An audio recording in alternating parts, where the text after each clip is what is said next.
Hello friends, नमस्कार। मैं Vinod sir आप लोगों का वेलकम करता हूं V2IS एकेडमी में। जैसा कि आप लोग जान रहे हैं कि मैं आप लोगों को सी सेट का पोर्शन पढ़ाने वाला हूं और सी सेट में मैथ्स और रीजनिंग मैं देखने वाला हूं। मैथ्स पहले हम लोग देखेंगे, फिर बाद में रीजनिंग देखेंगे, या जैसी क्लास लगेगी 1 बाय 1 करके हम लोग एक बार रीजनिंग और एक बार मैथ इस तरह से भी देख सकते हैं। तो हम लोग थोड़ा सा बात करने वाले हैं सी सेट के बारे में। सी सेट का पोर्शन क्या होता है, मैथ्स का अगर हम पोर्शन देखें तो क्या क्या इसमें एडवांटेज होते हैं, कौन कौन सा चैप्टर इसमें इंक्लूड होता है। तो अगर हम ओवरऑल लेकर के चलें तो हमें मैथ्स तो पढ़नी ही पढ़नी है, सब मैथ में सब कुछ पढ़ना है, बट क्या चीज़ ज़्यादा पढ़नी है। और अगर हम बात करें कि कौन सा चीज़ जो है बहुत ज़्यादा इंपॉर्टेंट होता है, उस पर हमें ज़्यादा फोकस करना है। तो चलिए मैं आपको इस बारे में बता दूं, ओरली बस बता देता हूं। बहुत सारे बच्चे तो इसको ओवरऑल कहीं ना कहीं सर्च कर लेते हैं, वेबसाइट में भी सारी चीज़ें मिल ही जाती हैं। तो चलिए एक बार आप लोग नोट डाउन करिएगा कि सबसे मेन टॉपिक में जो आता है मैं उसको मोस्ट इम्पॉर्टेंट बोलूँगा, और जो नॉर्मल होता है उसको इम्पोर्टेंट बोलूँगा, और जो नहीं आता है मैं उसका नाम नहीं लूँगा। तो सबसे पहले चैप्टर का नाम आप लोग डाल लीजिए number system. Number system most important chapter में आता है। एलसीएम एचसीएम इंपॉर्टेंट कह सकते हैं। Ratio and proportion most important chapter में होता है, और उसके बाद परसेंटेज मोस्ट इंपॉर्टेंट होता है। वेन डायग्राम होता है इसके बाद। फिर टाइम एंड वर्क पढ़ना है, मतलब वेजेस भी, मजदूरी जिसको बोलते हैं। और टीएसडी तो हमें पढ़नी ही पढ़नी है। टीएसडी में टाइम स्पीड डिस्टेंस में ट्रेन से खास करके प्रॉब्लम आते हैं, और वो बहुत ही जो है इम्पॉर्टेंट होते हैं। उसके बाद हम बात करें तो एवरेज होता है, और एडवांस मैथ की भी कुछ टॉपिक्स होते हैं, जैसे ज्योमेट्री और मेंसुरेशन, ये भी होता है। प्रोबेबिलिटी भी होती है। परम्यूटेशन कॉम्बिनेशन बहुत ही इंपॉर्टेंट ये भी है। डाटा इंटरप्रेशन जिसको डीआई बोलते हैं, ये भी बहुत ही मतलब इम्पोर्टेंट चैप्टर के श्रेणी में आता है। तो अगर हम बात करें कि 2017 और 2018 के जो सी सेट में जो क्वेश्चंस देखे गए थे वो नॉर्मली कुछ ही चैप्टर से इंक्लूड थे, और बहुत सारे मतलब क्वेश्चंस आए थे। तो उतना समय नहीं हम लोगों के पास कि हर चैप्टर का ब्यौरा पूरा दिया जाए और देखा जाए कि कौन सा चैप्टर कितना क्वेश्चन लेकर के आया था प्रीवियस ईयर में। आप लोग उसको तो रिसर्च किए होंगे, या मैं मतलब कर लिया हूँ। अगर चाहिए तो मैं आपको बता दूंगा अगले वीडियो में। बट आज हम लोग जो है स्टार्ट करने वाले हैं मैथ्स के टॉपिक को, और मैथ्स के टॉपिक में हम लोग आज पढ़ने वाले हैं रेशियो एंड प्रपोर्शन, यानी कि अनुपात और समानुपात। तो अनुपात समानुपात से ही क्यों स्टार्ट कर रहे हैं, इसके पीछे भी रीज़न ये है कि जितने भी टॉपिक हम लोग पढ़ने वाले हैं, जो भी टॉपिक पढ़ने वाले हैं, उसमें जो है रेशियो का बहुत ही बड़ा रोल होता है। आप अगर रेशियो के बारे में अच्छे से जान जाते हैं, परसेंटेज के बारे में अच्छे से जान जाते हैं, तो समझ जाइए कि जो आपका जो सी सेट का पोर्शन यानी मैथमेटिक्स का पोर्शन है सी सेट में, वो बहुत अच्छे से कवर कर पाएंगे। इस वजह से पहले हम स्टार्ट करने वाले हैं रेशियो प्रपोर्शन। तो रेशियो प्रपोर्शन स्टार्ट करेंगे, फिर उसके बाद हम लोग परसेंटेज पढ़ेंगे। जब ये दो चीज़ें मुख्य चीज़ें हो जाएंगी, उसके बाद हम किसी भी चैप्टर को पढ़ सकते हैं बहुत आराम तरीके से, मतलब आसान तरीके से, आराम से सब कुछ हो जाएगा। तो चलिए, और अगर आप लोगों को डाउट होगा कि सर क्या मतलब इसे पढ़ने से क्या फ़ायदा होगा, तो मैं आपको बता दूं, तो ये मेरा खुद का एक्सपीरियंस है, और बच्चों से भी ये रिव्यू मिला हुआ है कि सर जो आप पढ़ाते हो उससे बाहर कहीं का क्वेश्चन नहीं बनता है। हाँ, डिजिट चेंज होंगी, पर जो टाइप्स हम बता देंगे वो टाइप्स ही जो है आपको एग्जाम में देखने को मिलेगा। तो चलिए, इतना विश्वास करके आप पढ़िए, और ज़्यादा से ज़्यादा फोकस आप जो है जीएस पोर्शन पे दीजिए। सी सेट तो मैं आपका क्वालिफाई करवा दूंगा। तो चलिए, ज़्यादा देर न करते हुए हम लोग शुरू करते हैं आज का पहला टॉपिक, जिसका नाम है रेशियो एंड प्रपोर्शन, अनुपात और समानुपात।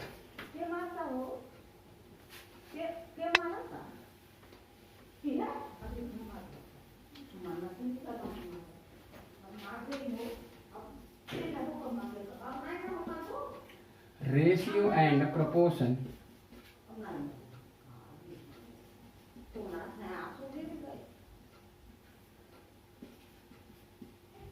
अनुपात और समानुपात।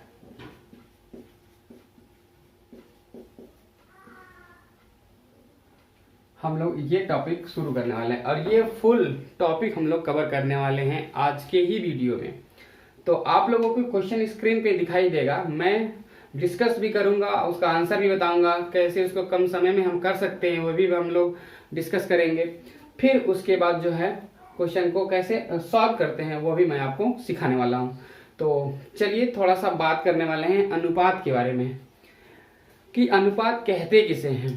तो आप लोग अनुपात के बारे में थोड़ा जो भी बहुत जानते होंगे वो अलग चीज़ें होती हैं, मैं आपको कुछ और मैथमेटिकल तरीके से बताने वाला हूँ। अनुपात का मतलब होता है बंटवारा। अनुपात का मतलब होता है बंटवारा, मतलब एक हिस्सा, दो हिस्सा, तीन हिस्सा, चार हिस्सा, मतलब अनगिनत हिस्से भी हो सकते हैं। मिनिमम 2 हिस्से और मैक्सिमम 3 हिस्से ज़्यादातर एग्जाम में पूछे जाते हैं। और अगर हम बंटवारे की बात करें तो बंटवारे में कुछ भी हो सकता है, लेकिन जब हम अनुपात की बात करते हैं तो अनुपात में जो है आपका जो मात्रक होता है वो सेम होना चाहिए। मात्रक का मतलब कि जैसे अगर रुपया है तो रुपया को रुपया में ही तोड़ते हैं, उनको बांटते हैं। रुपया को पैसे में अगर बांटना हो तो पैसे को या तो रुपया में कन्वर्ट करना पड़ेगा या तो रुपया को पैसे में कन्वर्ट करना पड़ेगा। किसी दो व्यक्ति को बीच में मान लेते हैं कि केजी और मतलब ग्राम, किलोग्राम और ग्राम में बांटना हो तो भी हम एक यूनिट में जब उसको मैच कर लेंगे तभी हम उसको बांट पाएंगे। तो सबसे पहली बात निकल के ये आती है कि अनुपात में करने के लिए, रेशियो में करने के लिए मात्रक सेम होना चाहिए। और मात्रक जब सेम हो जाएगा तो मात्रक का कोई मतलब नहीं होगा, कट जाएगा वो। यानी कि हम ये भी कह सकते हैं दूसरे शब्दों में कि जो अनुपात होता है वो मात्रक विहीन मतलब रेशियो होता है, यानी कि वो केवल और केवल एक यूनिट बन के रह जाता है, उसके आगे पीछे कुछ नहीं होता है। जैसे कि अगर हम बात करें कि अगर कुछ क्वेश्चंस दे रखा है कि A/B = 3:5, तो ये कुछ भी हो सकता है। मतलब कि A के पास 3 रुपया है, B के पास 5 रुपया है। A के पास 3 किलो सेब है, B के पास 5 किलो सेब है। तो ये कुछ भी हो सकता है, लेकिन यहाँ पे यूनिट नहीं होता है, ये मतलब मात्रक विहीन राशि हो जाती है। जैसे कि अगर हम बात करें, हम लिखें A/B 3/5, अगर हम यहाँ पे केजी लिखेंगे, यहाँ पे भी केजी लिखेंगे तो केजी से केजी कैंसिल आउट हो जाएगा, यानी कि 3 और 5 बचेगा। यानी कि A जो है 3 यूनिट और B कितनी है तो 5 यूनिट है। यानी कहने का मतलब यह है कि जो अनुपात है वो क्या है, मात्रक विहीन राशि है। तो ऐसे जो है मतलब रेशियो को जोड़ने का भी काम हमें सीखना है, रेशियो को मतलब डिस्ट्रीब्यूट भी करना सीखना है, और रेशियो से कैसे क्वेश्चन और बनते हैं इंपॉर्टेंट, और कैसे कैसे अन्य क्वेश्चन से बनते हैं, सब कुछ हम लोगों को देखना है। तो आज का लेक्चर थोड़ा बड़ा होने वाला है, बट हम लोग पूरा कंप्लीट आज पढ़ने वाले हैं। तो चलिए आगे देखते हैं कि आगे किस तरीके का क्वेश्चन आता है। तो क्वेश्चन जैसे भी आता होगा हम उसको बहुत ही कम समय में डील करने वाले हैं और आपको सिखाने वाले हैं कि क्वेश्चन कैसे कम समय में कर सकते हैं। मैं आपको सॉल्व करना भी सिखाऊंगा और ऑप्शन से भी कैसे करते हैं वो भी सिखाऊंगे। मतलब समय का भी हमें ध्यान रखना है, ये नहीं कि बस क्वेश्चन लगाने आ जाए तो सब कुछ हो जाएगा, ऐसा नहीं है। आपको ऑप्शन एलिमिनेशन भी जानना बहुत ज़रूरी है। तो चलिए हम आप देखते हैं कि कैसे रेशियो को ऐड कर सकते हैं। मतलब कि अगर हम एक बात ये आप लोगों को बताएं कि A और रेशियो B यानी A/B बराबर 3:5 है और B/C बराबर 6:7 है, तो अगर हम जोड़ के पूछें यानी कि A/B/C का रेशियो पूछें तो कितना होगा। ये बहुत ही मतलब नॉर्मल क्वेश्चन, बहुत ही बेसिक और बहुत ही इम्पोर्टेंट है, ये तो जानना बहुत ही ज़रूरी है। अभी आप लोगों को जब हम क्वेश्चन स्लाइड पे लगाएंगे तब उसमें दिखेगा कि क्वेश्चंस कैसे हैं और कैसे हम उसको कम समय में क्वेश्चन को फाइंड आउट कर सकते हैं। तो चलिए ज़्यादा देर न करते हुए पहले हम लोग सीख लेते हैं, फिर उसके बाद हम लोग देखेंगे कि क्वेश्चन को बिना पेन का भी किया जा सकता है। इसी क्वेश्चन में हम लोग सीखने वाले हैं। तो चलिए देख लेते हैं। तो इस तरीके से क्वेश्चन को करने के लिए पहले हमें क्या करना पड़ेगा, A और B का अनुपात, यहाँ पे भी वही चीज़ लिखनी पड़ेगी। B और C का अनुपात, यहाँ पे देखिए B और C का अनुपात लिखना पड़ेगा। बगल में देखिए B के बगल में C है, यहाँ पे कुछ नहीं है तो यही आ जाएगा यहाँ पे 5। ये आप देखिए B के बगल में A है तो यही आ जाएगा यहाँ पे 6। अब इसको मल्टीप्लाई कर लेंगे। अब देखिए 3 6 तो 18, 5 6 30 और 5 7 35। ये जो रेशियो निकल के आएगा ये 18 30 35 यानी कि 18 30 और 35, ये किसका अनुपात होगा, A अनुपात B अनुपात C का ये अनुपात हो जाएगा। तो ऐसे इसको बनाना सीखना है। तो ये आप लोग सीख गए होंगे। ये तो 3 है, 4 कभी कभी पूछते हैं, ABCD, कभी कभी 5 भी पूछ लिया जाता है, ABCDE। तो लेकिन उसको बनाने में बहुत सारा मल्टीप्लाई करना पड़ेगा, बहुत सारा मतलब वर्क करना पड़ेगा, काटपीट भी करनी पड़ती है, कैलकुलेशन। देखिए हम आपको ये भी बता दें कि जो अनुपात होता है वो हमेशा सिंपलेस्ट फॉर्म में ही होता है, छोटे से छोटे रूप में ही लिखा जाता है अनुपात को। तो अनुपात बड़े में भी नहीं लिख सकते हैं। तो देखिए ये आप लोग निकालना सीख गए होंगे, नो डाउट। अब हम क्वेश्चंस को देखते हैं कि क्वेश्चन कैसा आता है और कैसे क्वेश्चन को डील करना है, ऑप्शन से कैसे कर सकते हैं, लगाने के लिए भी मैं आपको बताऊंगा, और कैसे इसको जो है जल्दी से ऑप्शन के जरिए हम इसको कर सकते हैं। तो चलिए ज़्यादा देर न करते हम लोग शुरू करते हैं आज का पहला सवाल। जैसे कि आपको दिख रहा होगा स्क्रीन पे, तो तब तक आप लोग उस क्वेश्चन को पढ़िए और फिर उसके बाद देखिए मैं आपको कैसे बताने वाला हूँ इस क्वेश्चन को। आप सोच रहे होंगे कि सर ABC बताए हैं बट क्वेश्चन तो ABCD दिखाई दे रहा है, तो ये कैसे होगा? बिल्कुल उसी तरह होगा जिस तरीके से आप लोग पहले वाले क्वेश्चन को देखे हैं। तो क्वेश्चन है A ratio B is equal to 3:4, B is to 6, C is equal to 8:10 और C is to D is equal to 15:17। तो कह रहा है ABCD का मान क्या होगा।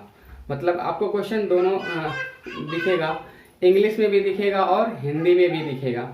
तो चलिए ऑप्शन तो आपको दिख रहा होगा, मैं आपको पहले बता दूं इस क्वेश्चन में लॉजिक क्या है। तो सबसे पहला लॉजिक आपको जैसा ऑप्शन ABCD दिख रहा होगा और क्वेश्चन में भी दिख रहा होगा कि 3, 4, 8, 10, 15 और 17, मतलब कि जो क्वेश्चंस हैं वो क्या हैं, इंक्रीजिंग ऑर्डर में है, यानी कि बढ़ते हुए क्रम में है।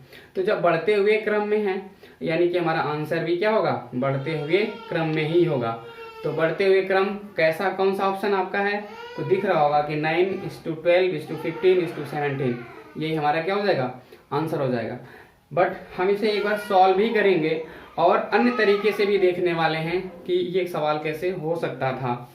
तो सवाल पहले हम नोट डाउन करते हैं। A:B 3:4 दिया है, B:C A:10 दिया है और C:D 15:17 दे रखा है। तो जैसा मैं आपको समझा चुका हूं कि A, B, C और D, तो A, B कितना है 3, 4 और इसके बगल में जितने भी रहेंगे उसको 4, 4 कर देना है। B, C कितना है तो 8 और 10, तो इसके बगल में भी 10 हो जाएगा, इसके बगल में 8 हो जाएगा। CD कितना है तो CD 15:17 है, तो इसके बगल में 15 हो जाएगा। अब देखिए कितना लंबा चौड़ा होने वाला है। इस तरीके से क्वेश्चन को अगर सॉल्व आउट करेंगे तो बहुत सारा समय आपका खर्च होने वाला है। इसका मल्टीप्लाई पूरे को कर लेंगे यहाँ पे तो संख्या बढ़ी आ जाएगी, यहाँ पे भी करेंगे, फिर इसको सिंपलेस्ट फॉर्म में लेके जाना पड़ेगा। आएगा आपका 9, 12 और 15, 17 ही आने वाला है आंसर। चलिए देख लेते हैं कैसे करने वाले हैं इसको हम। तो देखिए ये 4, 4 3 में कॉमन, यहाँ पे 4 कैंसिल हो जाएगा तो 2 यहाँ पे होगा। फिर उसके बाद देखिए यहाँ पे 5 कॉमन, अगर 5 सब में से कट कर देते हैं, ये बहुत कम बच्चों को समझ में आता है। 5 3 15, 5 3 15, 5 3 15, तो 5 2 10 हो गया। अब देखिए और कुछ होने वाला है, तो देखिए 2 भी कट मतलब कैंसिल आउट हो जाएगा यहाँ से 2, तो ये 4 हो जाएगा, ये 5 हो जाएगा और ये 2 कैंसिल हो जाएगा। तो क्या होगा 3 3 3 3 कितना 9, 4 3 12, 5 3 15 और यहाँ पे 17 बस बचा होगा। तो आप देख पा रहे होगे कि फाइनली आंसर हमारा वही आ गया। यानी कहने का मतलब ये है कि हमें इतना सारा तामझाम करना पड़ा और आंसर तो हमें वैसे ही दिख रहा था। आपको एक तरीका और मैं बताता हूँ, जैसे कि आपको ऑप्शन में दिख रहा होगा, तो ऑप्शन एलिमिनेशन तरीका हम आपको सिखा देने वाले हैं, अभी इसी क्वेश्चन में सिखाने वाले हैं। अगर ये क्वेश्चन में आप सीख जाएंगे तो आगे जितने भी क्वेश्चन आएंगे नो डाउट उसको आप बहुत अच्छे से डील कर पाओगे। तो चलिए ज़्यादा देर न करते हम लोग शुरू करते हैं ऑप्शन एलिमिनेशन ट्रिक।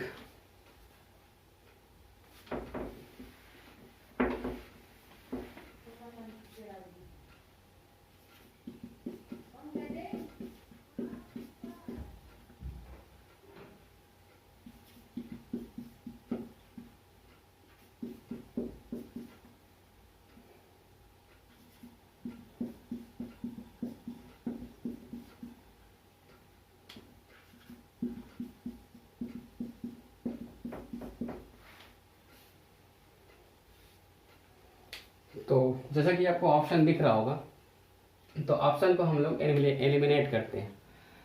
आपको दिख रहा होगा कि A:B जो है वो 3:4 है, यानी कि ये कितना है, 3:4 के रेशियो में है। तो क्या ये 3:4 के रेशियो में है? देखिए 3, ये तो 3 3 जा 9 हो जाएगा, बट ये 3 5 जा 15 होगा, यानी कि 3:5 के रेशियो में है, तो ये वाला कैंसिल आउट हो जाएगा। ये देखिए ये 9:17 के रेशियो में है, ये भी यही है, सेम ऊपर वाला ही, ये भी कैंसिल आउट हो गया। तो ऑप्शन एलिमिनेशन ट्रिक ये कहता है कि अगर आपको ऑप्शन एलिमिनेट करने आता है तो क्वेश्चन को कुछ नहीं करना पड़ेगा, विदाउट पेन आप तुरंत आंसर निकाल सकते हैं। तो हमारा आंसर कौन सा हो जाएगा? ए नंबर आंसर है। देखिए 3 3 जा 9, ये 3 हो गया, 3 4 जा 12 हो गया। अब बात करते हैं कि BC को देख लेते हैं। तो BC आपको दिख रहा होगा कि 8:10 है, 8:10 है। तो 8:10 अगर कोई रेशियो लिखी गई है तो ये सिंपलेस्ट फॉर्म में कितनी होगी? 4 5 होगी। कितनी होगी? 4 5। तो क्या ये 4 5 है? तो आप देख रहे हैं कि 3 4 जा 12, 3 5 जा 15। तो देखिए 4 5 में दिख रहा है। अगर हम बात करें C और D की, 15:17 होना चाहिए, जो कि आपको साफ साफ दिख रहा है 15:17। तो इसको बोलते हैं ऑप्शन एलिमिनेशन ट्रिक। आप इसको इस तरीके से भी सॉल्व आउट कर सकते हो। तो चलिए हम लोग ज़्यादा देर न करते हुए अगले क्वेश्चन को देखते हैं, और अगला क्वेश्चन तुरंत ऐसे ही बोलने वाले हैं आंसर कौन सा उसमें होने वाला है।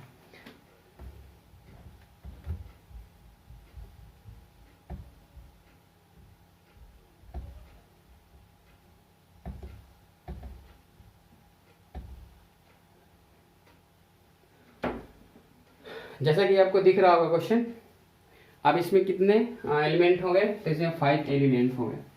तो 5 एलिमेंट की वजह से क्वेश्चन थोड़ा लेंदी हो गया, बट हम तरीका सीख चुके हैं, इस तरीके से क्वेश्चन को हम फाइंड आउट कर सकते हैं बहुत इजी तरीके से।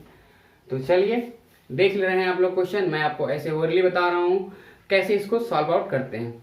तो कह रहा है कि A:2 जो है वो 1:2 है, A:B जो है 1:2 है, B:C जो है 3:4 है, C:D जो है वो 2:3 है, और D:E क्या है? तो 3:4 है। यानी कि अगर हम बात करें हिंदी में तो A:B जो है 1:2 है, B:C जो है वो 3:4 है, C:D जो है वो 2:3 है, और D:E जो है 3:4 है। तो कह रहा है कि ABCD की वैल्यू क्या होगी, यानी कि इनका अनुपात क्या होगा अगर सबको हम मैच कर दें तो देखिए अगर हम बात कर रहे हैं AB का जो अनुपात होना चाहिए वो 1 और 2 का होना चाहिए, जबकि अगर हम बात करें कि फर्स्ट ऑप्शन आपको दिख रहा होगा 3:8, तो ये किसी से कटने वाला नहीं है, यानी इसका ऑप्शन मतलब हो ही नहीं सकता, क्योंकि 3 और 8 का रेशियो है, यानी कि 3 और 8 का अनुपात है, तो ये होगा नहीं। और अगर हम B की बात करें तो ये B जो है एक 3 है और एक 6 है, तो 3 से 3 कटेगा एक बार में, 3 से 6 कटेगा 2 बार में, यानी कि ये 1:2 आपको सीधे सीधे दिख रहा है। बाकी अगर हम बात करें C वाले ऑप्शन की तो 3 है और ये 16 है, यानी कि 3 और 16 का रेशियो कभी 1:2 नहीं हो सकता, किसी से वो कटेगा ही नहीं। और अगर हम लास्ट देखें D, तो ये 3 है और 12 है, तो 3 और 12 1:4 होता है, 3 से 3 कटेगा 1 टाइम्स, 12 कटेगा 4 टाइम्स, तो 1:4 हो गया, यानी कि ये भी ऑप्शन आपका नहीं है। तो आपको सिंपल सा साफ साफ दिख रहा है कि ऑप्शन जो B है वही क्या है, इसका आंसर है। तो ऐसे क्वेश्चन पे ज़्यादा हमें समय नहीं देना है, क्योंकि ये इजी क्वेश्चन है और मैं आपको फुल डिटेल्स बता चुका हूँ इसके बारे में। मैं अब चलता हूँ आगे और अलग कुछ टाइप के क्वेश्चन को लेकर के देखने वाले हैं हम लोग। चलिए अगले क्वेश्चन की तरफ।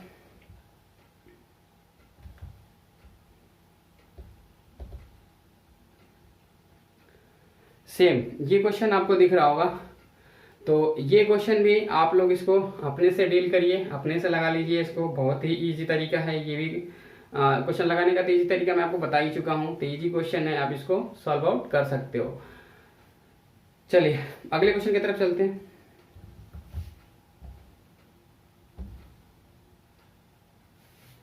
जैसे अगला क्वेश्चन बहुत ही शानदार क्वेश्चन है, बहुत ही सिंपल क्वेश्चन है। अगर ऐसे क्वेश्चन को आप करना सीख जाओगे तो इसमें भी पेन की ज़रूरत नहीं पड़ने वाली है। तो एक बार मैं आपको ऐसे बताने जा रहा हूँ, बता दूंगा, फिर उसके बाद आप इस क्वेश्चन को बिना पेन के कर सकते हो। तो देखिए क्या लिखा हुआ है, 2a is equal to 3b is equal to 5c। तो बोल रहा है a और b और c का रेशियो क्या होगा, ये आप बता दो।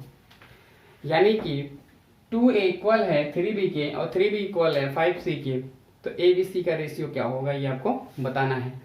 तो चलिए ज़्यादा देर ना करते हुए हम लोग शुरू करते हैं इस क्वेश्चन को।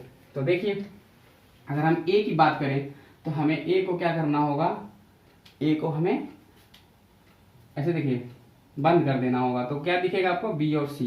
तो b और c के पास नंबर क्या दिखेंगे, तो 3 और 5।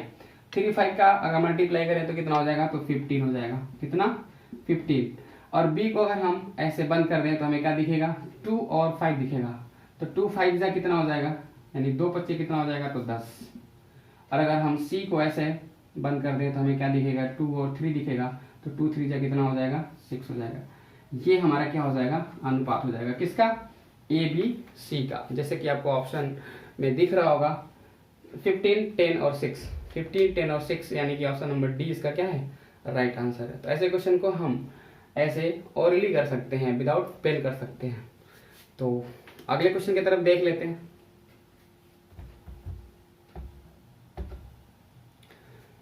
अगला क्वेश्चन सेम ये इसी पैटर्न का क्वेश्चन है, तो आप लोग इसको नो डाउट कर सकते हो। 6a is equal to 11b is equal to 7c है, तो ए बी सी की वैल्यू क्या होगी।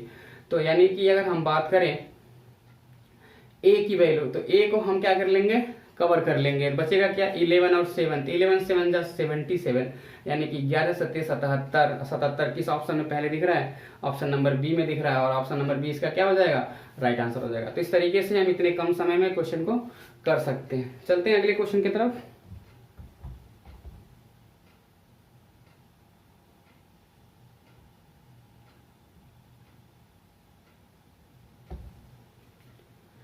तो देखिए अगला क्वेश्चन क्या है, अगले क्वेश्चन में भी हमें कुछ अच्छी चीजें सीखनी पड़ेंगी पहले।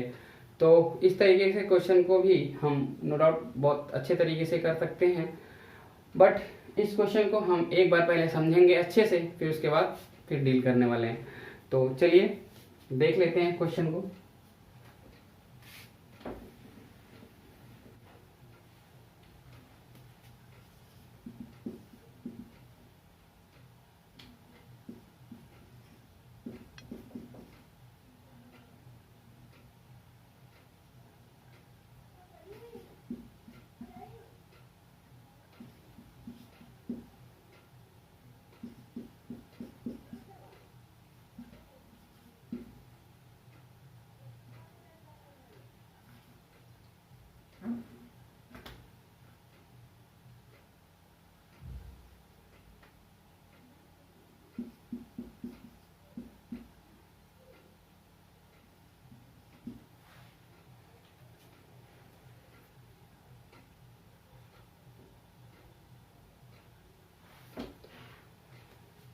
चलिए जैसा कि क्वेश्चन आपको दिख रहा होगा, तो इसी क्वेश्चन है। अब इसको क्या करना है, ए बी सी डी के फॉर्म में बताना है। तो ए बी सी डी के फॉर्म में कैसे हम बता सकते हैं इसको, तो पहले इसको हम सिंपलेस्ट कर लेते हैं, यानी कि छोटा कर लेते हैं, और पहले जैसे कर लेते हैं जैसे पहले क्वेश्चन थे।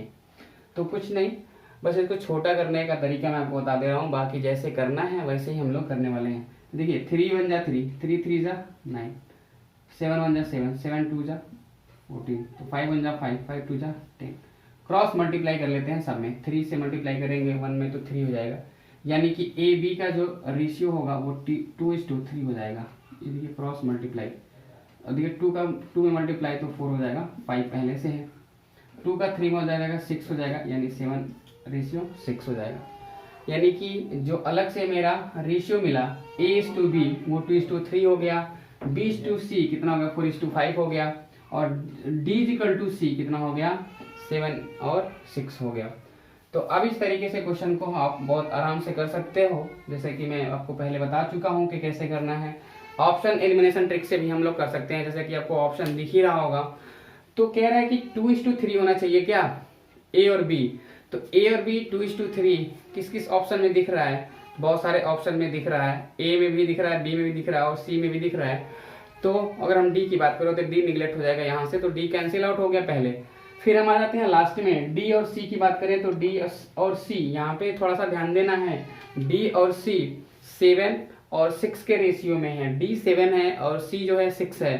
तो देखिए ऑप्शन कहाँ पे ऐसा दिख रहा है कि डी 7 हो और सी जो है वो 6 हो। तो ऐसा तो हमें केवल और केवल बी ऑप्शन में दिख रहा है, क्योंकि ए ऑप्शन में जो है डी आपका 9 हो जा रहा है, जबकि यहाँ पे 7 होना चाहिए था। और सी में जो है डी 7 हो जा रहा है, सी में डी 7 है पर सी जो है वो 15 हो जा रहा है, जो कि 6 के मल्टीपल में नहीं है। तो ये आपका आंसर नहीं हो सकता। बी वाले ऑप्शन में चलेंगे तो बी आपका जो 35 है वो 7 के मल्टीपल में भी है। डी और सी की बात करें वो 30 है, यानी कि 30 है, वो भी 6 के मल्टीपल में है। यानी कि इसका ऑप्शन कौन सा सही हो जाएगा? तो बी वाला इसका आंसर हो जाएगा। तो ऐसे छोटे क्वेश्चन में हमें ज़्यादा समय नहीं खर्च करने हैं, और भी अच्छे अच्छे क्वेश्चन हैं अभी करने के लिए। तो चलिए हम लोग आगे देखते हैं और अगले क्वेश्चन को करते हैं। तो इसी तरीके का सेम क्वेश्चन है, उसको आप लोग कर लीजिएगा। तो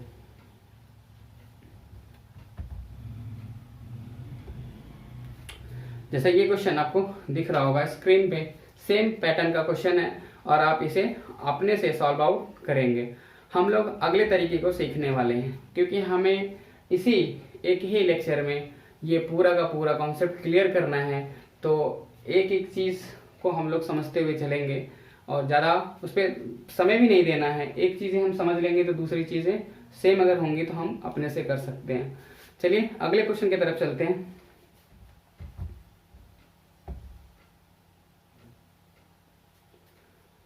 चलिए तो अगला क्वेश्चन कैसे दिख रहा है? दिख रहा होगा, 2 numbers are in the ratio 3:5. If 9 is subtracted from each, then they are in ratio 12:23. तो स्मॉलर नंबर वाच, यानी कि दो संख्याएं 3 और 5 के अनुपात में हैं। यदि दोनों संख्याओं में 9 घटा दिया जाए तो संख्या का अनुपात 12:23 हो जाता है। तो छोटी संख्या क्या है ये आपको बतानी है। तो हम आपको इस क्वेश्चन को पहले सॉल्व कैसे करना है वो आपको बताने वाले हैं, फिर उसके बाद ये बताने वाले हैं कि इस क्वेश्चन को कैसे कम समय में कर सकते थे। या ऐसे भी हो सकता है कि हम पहले आपको बता दें कि क्वेश्चन का आंसर क्या है, फिर उसके बाद इसका सोल्यूशन हम आपको देते हैं। तो दोनों तरीका हमारे पास है। तो नो डाउट पहले आप इसका सोल्यूशन देखेंगे कैसे इसको सॉल्व करते हैं, फिर उसके बाद हम आपको बताने वाले हैं कि विदाउट पेन कैसे इस क्वेश्चन को कर सकते थे। तो चलिए ज़्यादा देर न करते हुए हम लोग इस क्वेश्चन का सोल्यूशन देखते हैं। क्वेश्चन तो आपको दिख ही रहा होगा। चलिए 3:5 है, कितना है? 3:5। और 9 घटाने के बाद क्वेश्चन में 9 घटा दिया जाए तो कितना हो जा रहा है? तो 12:23 हो जा रहा है। सबसे पहली बात ये है रेशियो की, ये मतलब विशेषता है, इसकी प्रॉपर्टी है कि अगर रेशियो का जो डिफरेंस है वो यदि सेम नहीं है, देखिए यहाँ पे कितना है, तो यहाँ पे 11 का है, यहाँ पे 2 का। अगर उसका डिफरेंस सेम नहीं है तो हम ना उसमें कुछ घटा सकते हैं ना कुछ उसमें जोड़ सकते हैं। ये सबसे पहली प्रॉपर्टी होती है इसकी। तो चलिए हम लोग क्वेश्चन वाइज प्रॉपर्टी सीख रहे हैं, मतलब क्वेश्चन जैसा आ रहा है मैं आपको उसका प्रॉपर्टी बताते जा रहा हूँ, उसको आप नोट डाउन करते रहो। तो चलिए देखते हैं। तो अब देखिए इसका सिमिलर का मतलब जो डिफरेंस है वो सेम करने के लिए क्या करना होगा, 11 का मल्टीप्लाई इसमें कर लीजिए। तो 11 3 जा 33, 11 5 जा 55, 2 से मल्टीप्लाई कर दीजिए 12 में तो कितना हो जाएगा 24, और यहाँ पे कितना हो जाएगा 46। इनका डिफरेंस आप देखेंगे तो 22 का है, यहाँ पे भी देखेंगे तो 22 का है, यानी कि अब जो डिफरेंस है वो सेम हो गया। बट क्वेश्चन में क्या कहा जा रहा है कि 9 को सब्ट्रैक्ट कर रहे हैं, यानी कि 9 घटा रहे हैं। तो 33 था 24 हो गया, कितना घटा रहे हो, यानी कि कहने का मतलब ये है कि सिंपल दिख रहा है साफ साफ कि हम कितना घटा रहे हैं, तो 9 ही घटा रहे हैं, तभी तो 33 से 24 हो जा रहा है। यानी कि 9 की वैल्यू 9 है, 9 की वैल्यू 9 है। तो कह रहा है कि छोटी संख्या बताइए, छोटी संख्या बताइए, स्मॉलर नंबर वाइज पूछ रहा है। और हिंदी में कुछ और लिख गया है गलती से, वो टाइपिंग मिस्टेक है। तो 9 की वैल्यू अगर 9 है, यानी कि ऐसे देखा जाए तो 9 की वैल्यू 9 है, तो कह रहा छोटी संख्या बताइए। तो छोटी संख्या हमारी कितनी है 33, तो 33 की वैल्यू कितनी होगी 33 होगी। ये तो रहा पूरा बेसिक सोल्यूशन, कैसे इस क्वेश्चन को सॉल्व आउट करते हैं, ये पूरा इसका सोल्यूशन है। बट इतना हमें नहीं करना है एग्जाम में, इतना हमारे पास समय भी नहीं होता, बहुत सारे क्वेश्चंस देखने होते हैं, कुछ क्वेश्चंस टफ हो जाते हैं, आ जाते हैं जिनमें हमें समय चाहिए ही चाहिए होता है। तो पहले हम छोटे क्वेश्चन से समय बचाएंगे, तभी तो हम बड़े क्वेश्चन में उस समय का इम्प्लीमेंटेशन कर पाएंगे, यानी कि इसको उस समय को वहाँ पे यूज कर पाएंगे, लगा पाएंगे। अब यहाँ पे देख रहे होंगे क्वेश्चन जैसे दिख रहा है कि दो संख्याएं जो 3 और 5 के अनुपात में हैं, तो सिंपल सी बात है, जो 3 वाला है वो छोटा संख्या होगा, जो 5 वाला है वो आपका बड़ा संख्या होगा। तो कह रहा है लास्ट में कि छोटी संख्या बताइए, तो छोटी संख्या 3 है, तो 3 के मल्टीपल में जो होगा ऑप्शन में वही तो उसका आंसर होगा। सिंपल सी बात है, कुछ करना नहीं है इस क्वेश्चन में, कोई सोल्यूशन नहीं देना है, मतलब कोई पेन भी लगाने की जरूरत नहीं है। तो देखिए 3 से 2 क्वेश्चंस वहाँ पे मतलब 2 ऑप्शन कट होंगे, एक होगा 27 यानी 27, 3 से सब मतलब डिवीजन हो जाएगा उसका, और 33 है यानी 33 है वो भी 3 से डिवाइड हो जाएगा। तो आप इस उलझन में पड़ जाओगे कि सर यहाँ पे 27 भी कट रहा है और यहाँ पे 33 भी कट रहा है, तो बताइए आंसर कौन सा होगा। इन दोनों में हम कैसे कर सकते हैं, आंसर का पता कैसे लगा सकते हैं। तो एक तरीका आपके पास और है, जैसे कि क्वेश्चन में सीधे सीधे कह रहा है कि जब वो उसमें से 9 घटाते हैं तो वो क्वेश्चन क्या हो जाता है, वो 12 के अनुपात में हो जाता है, यानी छोटी संख्या पहले 3 थी, 9 घटा दे तो 12 में आ गया। तो क्या ऐसा हो सकता है कि 27 में से अगर हम 9 घटाएं, 27 में से 9 घटाएं तो बची हुई संख्या 12 के मल्टीपल में होगी? तो आप कहेंगे नहीं सर बिल्कुल नहीं होगी, क्योंकि सबको पता है कि 27 में से यदि 9 घटाते हैं तो 18 होता है, जो कि 12 से नहीं कटने वाला है। पर 33 में से अगर आप 9 घटाओगे तो 24 मिलेगा, और 24 12 के मल्टीपल में आता है, और यही इसका क्या है, आंसर है। तो आप देख पा रहे हो कि कैसे हम लोग ऑप्शन एलिमिनेशन से कर पा रहे हैं इस क्वेश्चन को। ऑप्शन एलिमिनेशन में हमें सहायता कौन कर रहा है, तो हमें मल्टीपल कॉन्सेप्ट सहायता कर रहा है, जिसका नाम है MC, मल्टीपल कॉन्सेप्ट। गुणज का जो मतलब प्रॉपर्टी है वो काम कर रहा है यहाँ पे। जाहिर सी बात है, किसी संख्या में अगर 3 का मल्टीप्लाई करेंगे तो 3 उसमें जरूर विद्यमान रहेगा, जरूर मिलेगा। बस वही कारण था कि इसका आंसर बहुत ईजी तरीके से निकल गया। चलिए अगले क्वेश्चन को देखते हैं। ऐसे ही हम लोग बहुत छोटे छोटे मतलब सोल्यूशन देखने वाले हैं। ये भी आपको मैं बताने वाला हूँ, बड़े से बड़े सोल्यूशन भी बताने वाला हूँ, और छोटा से छोटा, जैसे कि जिसको हम बोल के भी कर सकते हैं, ओरली जिसको कर सकते हैं। चलिए आगे देखते हैं हम लोग क्वेश्चन को। आगे सेम क्वेश्चन यही आ गया कि कोई 2 संख्या हैं जिनके अनुपात 5 और 7 हैं, यदि उसमें से 40 घटा दिया जाए तो वो अनुपात 17 27 का हो जाता है। तो कह रहा संख्या का अंतर क्या है ये आपको बताना है। तो सिंपल सी बात है, संख्या का अंतर पूछ रहा है, तो कैसे लगाएंगे इसको, देखिए अब ध्यान से समझते हैं। 40 घटाने के बाद संख्या 17 और 27 के अनुपात में हो जा रहा है, तो 40 से बड़ा ही आंसर होगा, सिंपल सी बात है, तभी तो 40 घटाएंगे हम।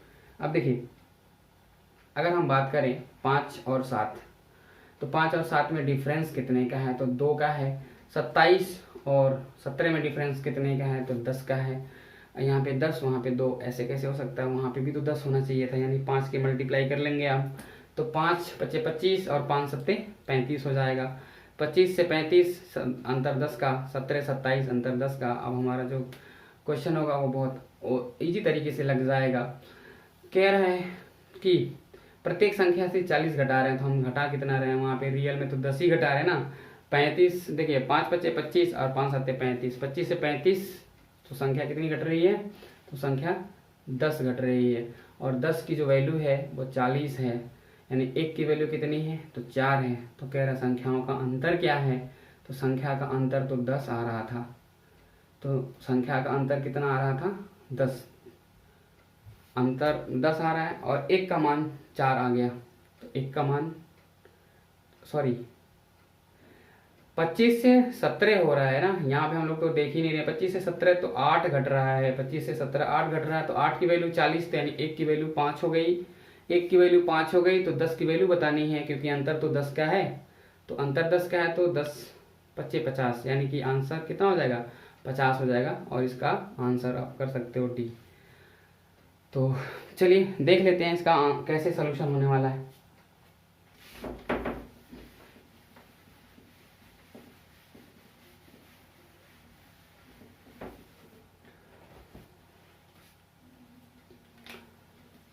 तो देखिए जो क्वेश्चंस हैं वो कह रहे हैं कि दो संख्या 5 7 के अनुपात में है और 40 घटाने के बाद वो कितने हो जा रहे हैं, तो 17 और 27 के अनुपात में हो जा रहे हैं। यहाँ पे डिफरेंस कितने का है, तो 10 का। यहाँ पे डिफरेंस कितने का है, तो 2 का। यहाँ पे भी 10 बना लो, तो 5 से मल्टीप्लाई कर लेते हैं तो ये 10 बन जाएगा, यानी कि 5 × 5 = 25 और 5 × 7 = 35। यहाँ पे भी डिफरेंस देखिए 10 का हो गया कि नहीं हो गया, 10 का हो गया। तो संख्या कह रहा है 40 घटाने के बाद हुआ था, बट यहाँ कितना घट रहा है, तो देख रहे हैं कि 25 से 17 हो जा रहा है, यानी 8 घट रहा है। 8 की वैल्यू 40 है, यानी कि 8 की वैल्यू कितनी हो गई, 40। 1 की वैल्यू कितनी हो गई, तो 5। कह रहा है संख्याओं का अंतर ज्ञात कीजिए, तो संख्या का अंतर कितना है, तो अंतर देख रहे हैं दोनों तरफ 10 10 का है, तो 10 निकाल लेते हैं, यानी कि 1 0 इधर बढ़ाएंगे तो ये 1 के साथ 0 बढ़ाएंगे 10 हो जाएगा, 5 के साथ 0 बढ़ा देंगे तो 50 हो जाएगा, यानी कि ऑप्शन नंबर क्या हो जाएगा, डी इसका राइट आंसर हो जाएगा। तो इस तरीके से क्वेश्चन का आंसर हम निकाल सकते हैं। चलिए अगले क्वेश्चन की तरफ चलते हैं।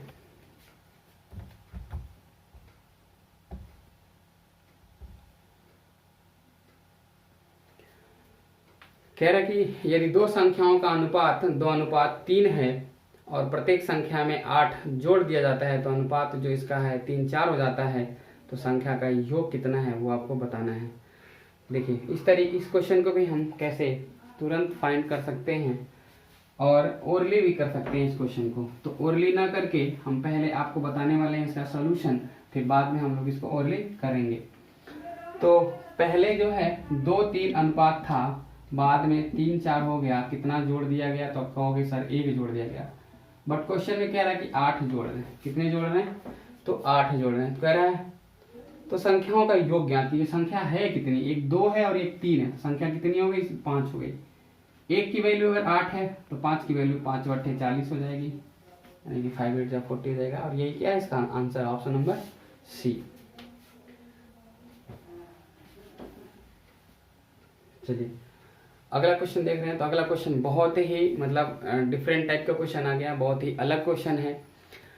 अब इस क्वेश्चन को कैसे करोगे, जैसे कि यहाँ पे लिख रहा है कार की चालों का अनुपात। तो पहले बात तो हमें चाल जाननी चाहिए, चाल क्या है और दूरी क्या होती है और समय क्या होता है।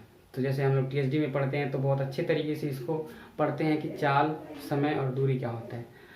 लेकिन यहाँ पे क्वेश्चन हमें करना है तो हमें ये जानना होगा कि कैसे इस क्वेश्चन को हम कर पाएंगे। कह रहा है कि उन कारों को समान दूरी तय करने में कितना समय लगेगा। समय और चाल का क्या होता है रेशियो, पहले हम जान लेते हैं। तो जैसे कि चाल बराबर यानी कि स्पीड बराबर डिस्टेंस अपॉन टाइम होता है, ये तो सबको पता होगा। Speed is equal to d/t यानी डिस्टेंस बाय टाइम, यानी कि अगर t की वैल्यू कम होती है तो s की वैल्यू क्या होती है, बढ़ती है। एक दूसरे को क्या है, ये अपोजिट है, यानी कि इनवर्स प्रोपोर्शनल है, यानी व्युत क्रमानुपाती है।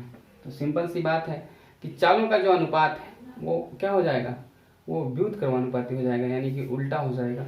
तो जो चाल का अनुपात है 3, 4 और 6 है, ये उल्टा हो जाएगा, तब इसका समय निकल जाएगा। यानी कि ये यस है, अगर हम t की बात करें तो 1/3, 1/4 और ये 1/6 होगा। इस तरीके से हम इसका रेशियो फाइंड कर सकते हैं। अब 1/3, 1/4, 1/6 इसका हमें अनुपात निकालना है। तो सबसे पहले क्या करना पड़ेगा, 3, 4 और 6 का लघुत्तम समापवर्त तक लेना पड़ेगा, यानी एलसीएम लेना पड़ेगा। 3, 4, 6 का एलसीएम क्या होता है, तो इसका एलसीएम होता है कितना, 12, और 12 से सब में मल्टीप्लाई कर दीजिए आप। तो 12 से सब में मल्टीप्लाई करेंगे और इसका क्या हो जाएगा, रेशियो आ जाएगा। 3 से 12 कटेगा 4 बार में, 4 से 12 कटेगा 3 बार में, 6 से 12 कटेगा 2 बार में, और यही क्या है, यही समय का अनुपात हो जाएगा, यानी कि 4, 3, 2, ऑप्शन नंबर सी इसका राइट आंसर हो जाएगा, जैसा कि आपको दिख रहा होगा स्क्रीन पे। तो चलिए अगले क्वेश्चन की तरफ चलते हैं। ये बहुत ही अलग क्वेश्चन था, इसमें आ गया बीच में, तो हमने कहा कि चलो इसको भी बता देते हैं, फिर आगे चलते हैं हम लोग। चलिए अब हम लोग मेन क्वेश्चन पे आ गए। मेन क्वेश्चन का मतलब कि अब हमें बंटवारा करना ही करना है। तो बंटवारा करने का मतलब कि अगर रेशियो आपको अच्छे से निकालने आ गया है तो बंटवारा आप बहुत आराम से कर सकते हो, नहीं तो फिर नहीं हो पाएगा। तो जैसे कि हम लोग रेशियो बनाना तो सीख गए हैं बहुत ही इजी वे में। अब हमें बंटवारा करना है। तो कह रहा है कि 700 रुपये हैं, कितने, 700, 3 लोगों में बांटना है। ए, बी और सी, 3 लोगों में बांटना है। तो ए बी का जो रेशियो होना चाहिए 2:3 का होना चाहिए, और बी और सी का जो रेशियो होना चाहिए 4:5 का होना चाहिए, जैसे कि आपको दिख रहा है। तो कह रहा है कि प्रत्येक को मिलने वाली राशि कितनी है। इस क्वेश्चन को हम ओरली भी कर सकते हैं, इस क्वेश्चन को लगाएंगे भी और आपको सोल्यूशन भी बताएंगे इजी तरीके से, और इसको हम ओरली भी आपको बताएंगे। तो चलिए पहले हम लोग इस क्वेश्चन का सोल्यूशन निकालते हैं। सोल्यूशन निकालने के बाद फिर हम आपको ओरली बताएंगे कि इसका आंसर कैसे निकाला जा सकता था। पहले हम देख लेते हैं कि ए बी का रेशियो जो है वो कितना है 2:3, और B/C का जो रेशियो है वो कितना है तो 4:5। तो हमें क्या करना पड़ेगा, ABC का रेशियो निकालना पड़ेगा, और हमें कितने रुपए को बांटना है तो 700 रुपये को बांटना है। 700 रुपये को हम बांट देंगे तो हमारा क्या हो जाएगा, अनुपात की जगह तो बांट पाएंगे, बंटवारा हो जाएगा। फिर देखिए 2, 3, 4 और 5 यहाँ पे है, तो A और B कितना है 2, 3, B और C कितना है तो 4 और 5, इसके बगल में 3, इसके बगल में 2, ऐसे तो कर सकते, सॉरी 4। अब देख लीजिए ABC के रेशियो क्या हो जाएगा, तो 2 4 जा 8 और 3 4 जा 12, 3 5 जा 15, यानी कि 8 12 15 का रेशियो आ गया। आप ऐसे कर सकते हो ABC यानी 3 लोग हैं, 3 लोग को कुल कितना धन मिल जाएगा, तो आप देखेंगे 12 8 20, 20 15 35, 35 की वैल्यू कितनी हो गई तो 35 की वैल्यू 700 हो गई। तो जब 35 की वैल्यू 700 हो गई तो आप कहोगे कि सर 1 की वैल्यू कितनी हो जाएगी तो 20 हो जाएगी। 35 1 35 दूना 70, यानी 1 की वैल्यू 20। अब सबकी वैल्यू हम फाइंड कर सकते हैं। 8 की वैल्यू कितनी हो जाएगी तो 8 की वैल्यू हो जाएगी 160 रुपये। 12 की कितनी हो जाएगी तो 12 दूना 24 यानी 240 रुपये। फिर 15 की वैल्यू कितनी हो जाएगी 15 दूना 30 यानी 300 रुपये। तो ए को मिलेगा कितना 160, बी को कितना मिलेगा 240, सी को कितना मिलेगा 300, जैसा कि आपको ऑप्शन में दिख रहा है बी। हम इस क्वेश्चन को कैसे और तरीके से कर सकते थे ये पहले समझ लीजिए। कह रहा है कि जो A/B है वो 2:3 होना चाहिए, यानी कि ऑप्शन में जैसे कि अगर हम बात करें तो ए वाले ऑप्शन की अगर हम बात करें तो 150 और 250 है। तो 150 यानी 0 से तो कोई मतलब नहीं, 0 तो कैंसिल आउट हो जाएगा, यानी 15 25 है। 15 को 5 से काटेंगे 3 बार में कटेगा, तो बताइए 2:3 कैसे होगा, 2 कहाँ से आएगा, पहले ही 3 हो गया तो आंसर गलत हो गया। बी वाले पे चलेंगे तो वो 0 से 0 कैंसिल हो गया, कोई मतलब नहीं। 16 और 24 बचा है, तो 8 से 16 कटेगा 2 बार में, हमको 2 चाहिए भी था। 24 कटेगा 3 बार में, तो 2-3 का अनुपात भी चाहिए था, तो 2-3 का अनुपात मिल गया ए बी का। और अगर हम BC की बात करें तो 4:5, जैसे कि 240 और 300 आपको दिख रहा होगा। तो 240 में 1 0, 200 और 300 में 1 0 कैंसिल आउट हो जाएगा, बचेगा 24 और 30। तो आप कहोगे सर 24 6 से कट जाएगा, 6 चौक 24, और 30 भी कट जाएगा, 6 25 30, तो ये भी तो 4 और 5 के अनुपात में हो गया। तो हम इस क्वेश्चन को ऐसे भी कर सकते थे कि हम बिना पेन का भी इसका आंसर निकाल सकते थे, बट इस क्वेश्चन को हमें पहले सॉल्व आउट भी करना सीखना है।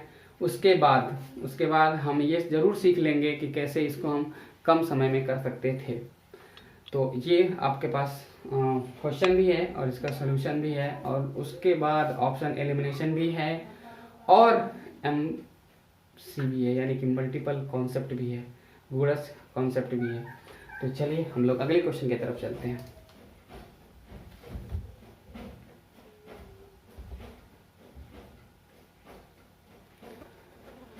अब देखिए सेम क्वेश्चन आपको दिख रहा होगा कि 2600 रुपये को 3 लोगों में बांटना है, बट बंटवारा उनका क्या है इनवर्स होना है, 1/2, 1/3 और 1/4 के अनुपात में होना है।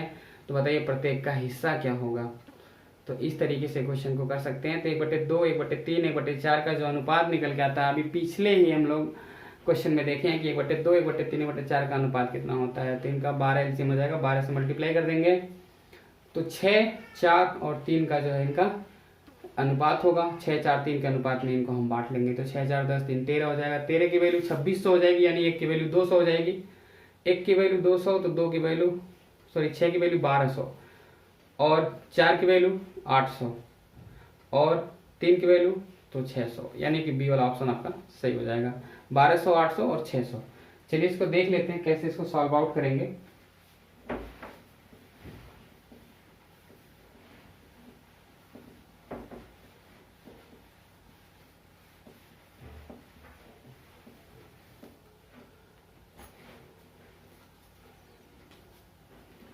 टोटल 2600 को हमें कवर करना है। ए बी सी में इनका जो रेशियो का होगा 1/2, 1/3 और 1/4 होगा। तो इनका एलसीएम कितना हो गया 12। 12 से मल्टीप्लाई सब में कर लेते हैं, सब में तो 2 से कटेगा 6 बार में, 3 से कटेगा 4 बार में, 4 से कटेगा 3 बार में, यानी कि इतना मिलेगा इन लोगों को। ए को मिलेगा 6 हिस्सा, बी को मिलेगा 4 हिस्सा और सी को मिलेगा 3 हिस्सा। तो देख लेते हैं 6 4 10 3 13, कुल टोटल 13 है। और बांटना कितना है तो 2600 बांटना है। 13 करने 13 दूना 2600, यानी कि एक की जो वैल्यू हो गई वो 200 हो गई। उसी हिसाब से हम इसका आंसर निकाल सकते हैं। तो 6 की वैल्यू कितनी हो जाएगी 1200, 4 की वैल्यू कितनी हो जाएगी 800, 3 की वैल्यू कितनी हो जाएगी 600, यानी कि इसका ऑप्शन नंबर जो बी होगा वो क्या होगा, राइट आंसर हो जाएगा। तो इस तरीके से हम इस क्वेश्चन को कर सकते थे। चलिए अगले तरह के क्वेश्चन को देखते हैं। तो अगले तरीके का जो क्वेश्चन है वो इनकम बेस्ड क्वेश्चन है, यानी कि आय से संबंधित प्रश्न है। तो आय से संबंधित प्रश्न जैसे आपको दिख भी रहा होगा, कह रहा है कि ए और बी के जो आय हैं, वार्षिक आय, उनका अनुपात 4:3 में है और उनके जो खर्च का अनुपात है वो 3:2 में है। यदि प्रत्येक एक साल में 600 रुपया बचाता है तो बताइए कि ए की वार्षिक आय कितनी है। तो ये बहुत ही सिंपल सा क्वेश्चन है, इस क्वेश्चन को आप कर सकते हो। मैं आपको सिंपल एक तरीका बताऊंगा, हालांकि मैं इस क्वेश्चन को करने के 3 तरीके आपको बता सकता हूँ, बट 3 तरीका जानने में, एक ही क्वेश्चन को 3 तरीके से जानने में समय ज़्यादा लगेगा। वैसे भी वीडियो लंबी हो रही है तो हम नहीं चाहते हैं कि समय हम लोगों का ज़्यादा लॉस हो, कम समय में हम ज़्यादा सीख पाएँ, ये हमारी इच्छा है। तो चलते हैं कैसे इस क्वेश्चन को करेंगे। तो सिंपल तरीका एक है जिसको बोलते हैं क्रॉस मेथड। तो क्रॉस मेथड यदि आपको पता है तो इस क्वेश्चन को कर सकते हो, नहीं तो बहुत सारा तरीका है इस क्वेश्चन को करने का। तो देखिए 4:3 है, ये इनकी इनकम है। और अगर हम बात करें एक्सपेंडिचर की, तो एक्सपेंडिचर कितना है 3:2 है। और सेविंग की बात करें तो सेविंग कितना है, तो प्रत्येक 600 बचाते हैं, तो कोई दिक्कत नहीं है, ऐसे कर सकते हैं। अब देखिए क्रॉस मल्टीप्लाई ऐसे करना है और इनका भी मल्टीप्लाई करना है और सबका डिफरेंस देखना है। पहले का डिफरेंस देखना है यहाँ पे, फिर इनका भी डिफरेंस देखना है। तो 3 3 9 और 4 2 8, डिफरेंस कितने का आ गया तो 1 का आ गया। 3 6 18, यानी कि 1800 यानी 1800। 2 का गुणा 6 में करेंगे तो 6 के 1200, तो 1800 1200 का अंतर आ गया 600, यानी एक की वैल्यू 600। तो क्या कह रहा है, ए की वार्षिक आय कितनी है, तो वार्षिक आय कितनी 4 है, तो 4 से मल्टीप्लाई कर देंगे, यानी कि 4 1 9 4, तो 4 6 24 हो जाएगा, यानी कि 4 1 4, तो 4 6 24, और यही क्या है उसकी एनुअल इनकम हो जाएगी, यानी कि वार्षिक आय हो जाएगी। तो आप इस तरीके से क्वेश्चन को कर सकते थे। अब जितने भी क्वेश्चन आय से संबंधित आएंगे हम इसी तरीके से उसको डील करने वाले हैं। तो चलिए आगे के क्वेश्चन को देखते हैं कि अगला क्वेश्चन कैसा हो सकता है।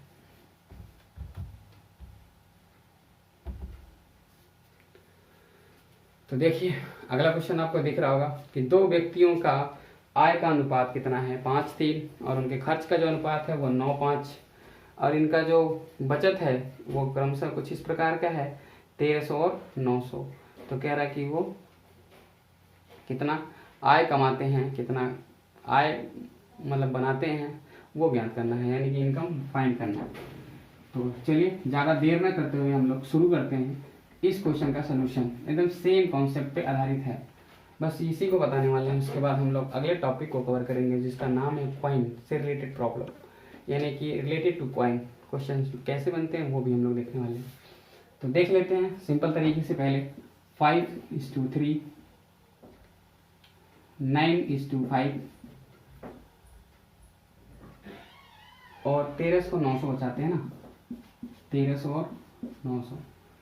देखिए 5 5 जा 25, 9 3 जा 27, डिफरेंस कितने का तो 2 का, 9 9 जा 81 और 13 5 जा 65, यानी कि 6500 और 8100 का अंतर कितना होगा।